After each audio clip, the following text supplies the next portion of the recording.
Former President Trump called the verdict rigged and a disgrace. President Joe Biden, he called that language dangerous. And tonight, local lawmakers say Democrats have a lot of work to do in what is shaping up to be a close election. Now that former President Donald Trump has been found guilty on all charges, local lawmakers say it's on Democrats to step up and make their case to voters. We have to really remind people that we should not have a convicted felon running for president. The former president blasting the verdict, the DA, the judge, and President Biden. This is a scam.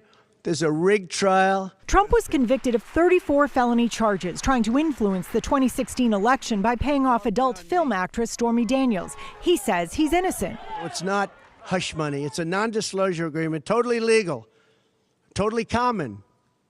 Everyone has it. President Biden says the former president should not cast doubt on the justice system because he doesn't like the result. And it's reckless, it's dangerous, it's irresponsible. He says this shows no one is above the law. Now he'll be given the opportunity, as he should, to appeal that decision just like everyone else has that opportunity. We need to look ourselves in the mirror and say, why on earth is this even close? On OTR, Congressman Moulton also criticizing his own party as losing touch with some voters. In some ways, we've become the party of the ultra-rich and the ultra-poor. We've lost touch with a lot of people in the middle. People think we're more concerned about offending people than doing things to improve their lives. Now, Congressman Moulton says Democrats should move forward with a positive agenda. He says they should focus on issues like bringing down inflation and fixing the border crisis. We're live in the newsroom. Sharma Skiddy, WCVB News Center 5.